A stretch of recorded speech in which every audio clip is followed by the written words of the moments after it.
अस्सलाम वालेकुम दोस्तों, आज हम आपके लेकर आए हैं अरतुगरुल गाजी ड्रामा सीजन 5 एपिसोड 9 पार्ट 1।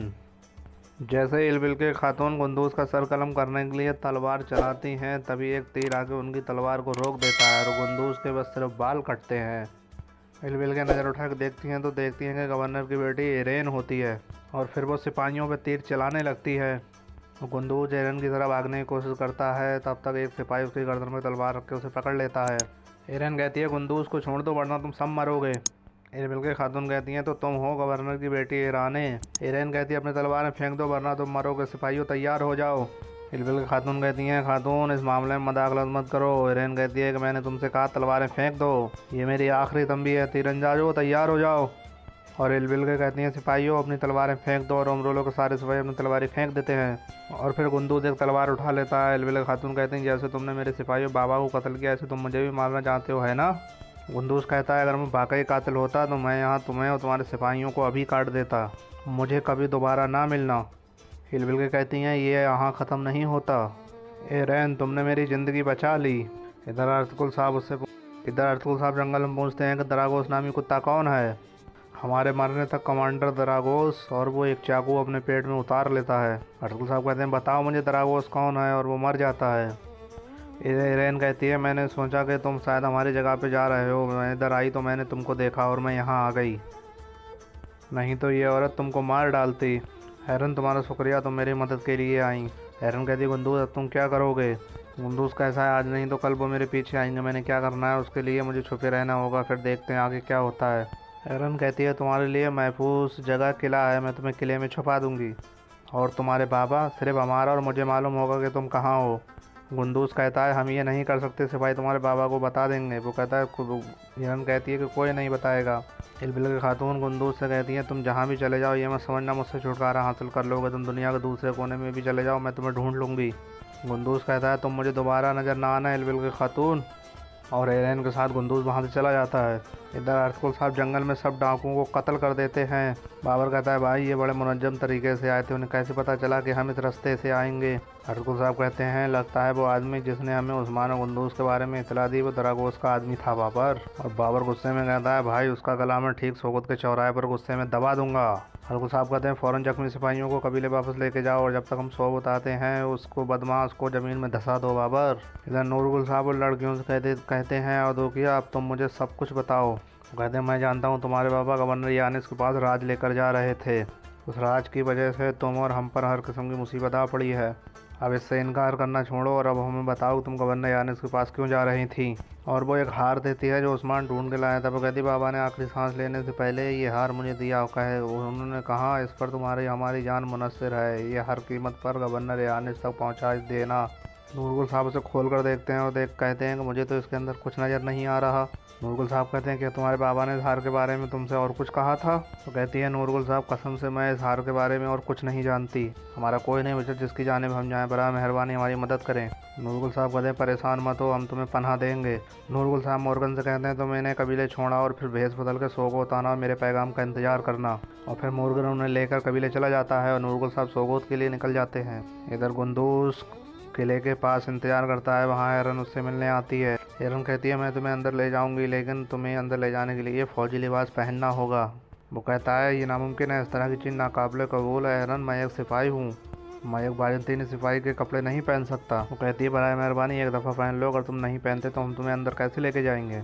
वो कहती है क्या कोई और रास्ता नहीं है। कहती नहीं कोई और रास्ता नहीं, बस यही रास्ता है, देखो मेरे लिए कर लो। कुंदूज कैसा है मैं सिर्फ तुम्हारी खातिर करूंगा एरन। वो कहती है मैं जाकर मारा को बताऊंगी कि वो तुम्हारा इंतजार करे, और फिर वो वहाँ से चली जाती है। इधर एक तरफ से अरतुगरुल साहब आते हैं और दूसरी तरफ इलबिल की खातून आती हैं। तो बाबर कहता है भाई ये लोग कहाँ से आ रहे हैं। अरतुगरुल साहब कहते हैं हम पता कर लेंगे बाबर। अरतुगरुल साहब कहते हैं आप इस तरीके से कहाँ से आ रही हैं इलबिल की खातून। इलबिल की खातून कहती हैं हम जिस ज़मीनों पर आबाद होना चाहते हैं वहाँ घूमने के लिए हमें आपकी इजाज़त की ज़रूरत है अरतुगरुल साहब। क्या हम जहाँ जाएँ हर जगह आपको हिसाब देना होगा अरतुगरुल साहब। वो कहते हैं कि आपके साथ क्या मसला है, आप आग क्यों थूक रही हैं। वो कहती है मुझे आपसे कुछ नहीं कहना, चलो सिपाहियों। जुंगोज कहता है खुशामदीद मालकिन खुशामदीद। और जुंगोज जैसे अरतुगरुल साहब को जिंदा वापस आते हुए देखता है तो उसका चेहरा उतर जाता है, और वो अरतुगरुल साहब के पास आके कहता है खुशामदीद हुजूर, खुशामदीद तुमको भी। गुंजूज कैसे हो। ठीक हूँ हुजूर, सराय का निगरान आता है और कहता है अंदर एक मेहमान आपका इंतजार कर रहा है हुजूर। अर्तुगरुल साहब बाबर के साथ फिर अंदर चले जाते हैं और जब अर्तुगरुल साहब अंदर आके देखते हैं कि तो अमीर बहाउद्दीन खाना खाता होता है। वो कहते हैं कि जैसे आपने अपने सराय के खानों को मार दिया है, ऐसे ही इन सरजमीनों को जो सुल्तान अलाउद्दीन ने आपको दी थी आपने बर्बाद कर दिया है। इल्बिल की खातून कहती हैं अमीर हजरत। वो कहते हैं इल्बिल की खातून, मैं आपको बताना चाहता हूँ कि मुझे आपके दर्दनाक नुकसान के लिए कितना अफसोस हुआ। तुम्हारे बाबा मेरे बहुत करीबी दोस्त थे। मुझे मेरे जानी भाई और रियासत के एक वफादार और बहादुर सरदार के खो जाने का बहुत बड़ा गम है।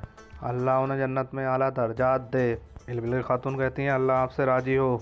वो कहते हैं कि मैं यहाँ पर खुद कसूरवारों को ढूंढने और उन्हें खुद बजाते पकड़ने आया हूँ। और अमीर इल्बिल खातून से कहते हैं तशरीफ़ रखें और इल्बिल खातून वहाँ बैठ जाती हैं। इल्बिल खातून कहती हैं मैं जानती हूँ कि आप मेरे बाबा के खून को बगैर इंतकाम के नहीं छोड़ेंगे। और वो कहते हैं कि अता साहब ने जो आपके बेटे के बारे में बताया वो सही है अर्तुगरुल साहब। और अर्तुगरुल साहब आगे बढ़ते हैं और टेबल पर अपने दोनों हाथ रखते हैं और बहाउद्दीन की तरफ देखते हैं। कहते हैं सबसे पहले आपको आपके सामने रखी हुई रहमतों की इज्जत करनी होगी, फिर आपको सरदार आला के ओहदे की इज्जत करनी होगी। और अर्तुगरुल साहब बेंच पे लात मार के उस पर बैठ जाते हैं। कहते हैं आपको इज्जत करनी होगी ताकि आपकी भी इज्जत की जाए। अमीर कहता है अर्तुगरुल साहब अपनी हद में रहें। अर्तुगरुल साहब कहते हैं हर कोई अपनी हद में रहने का पाबंद है अमीर बहाउद्दीन। हर एक को अपनी हद मालूम हो जाएगी और आपको भी मालूम हो जाएगी ताकि हम इस रखी हुई नेमतों के सामने मौजूद होने से सलीके से बात कर सकें। अर्तुगरुल साहब कहते हैं अब मैं आपको सुन रहा हूँ। अमीर बहाउद्दीन कहता है मैं अर्तुगरुल साहब मैं मुख्तसर और सीधी बात करूँगा, मैं उस तरीके से बात करूँगा जो आप समझते हैं। अता साहब का दावा है कि आप अपने बेटे की इंसाफ से भागने में मदद कर रहे हैं। क्या ये सच है? आप उसको हमारे सामने करेंगे वरना आप अपनी गर्दन भी जल्लाद के सामने नंगी कर रहे होंगे। ये खबरदार रहिए। अर्तुगरुल साहब कहते हैं मेरी पहली और ये है कि इंसाफ मुहैया हो, ये अपने दिमाग में बिठा लें। यकीनन ये समझ कर के इंसाफ का तराजू गैर मुतवाजिन नहीं है। बहाउद्दीन कहता है मैं यहाँ आपके बेटे को कोनिया वापस ले जाकर फैसले के लिए आया हूँ। अर्तुगरुल साहब कहते हैं कोनिया क्यों अमीर बहाउद्दीन, यहाँ सोगोद में क्यों नहीं? आचार्य साहब कहते हैं ये बेआइब इंसाफ के लिए सही रास्ता है अर्तुगरुल साहब, क्योंकि आप और आपका बेटा इस सब मामलात से बरी समझते हैं तो इसका कोनिया में मुकदमा होने से कोई ऐतराज़ नहीं। इधर एरन की खादमा गुंदूज को किले के अंदर ले लेती है और सिपाही देखकर कहते हैं तुम कहाँ जा रही हो? कहते मोहतरमा एरन के पास। ये कौन है? ये नए हिफाजती दस्ते का सिपाही है। वो कहता है हमने तुम्हें कभी नहीं देखा, तुम्हारा नाम क्या है? इतने में एरन आ जाती है और कहती है सिपाही हो उन्हें आने दो, और उन्हें अंदर कमरे में ले जाती है।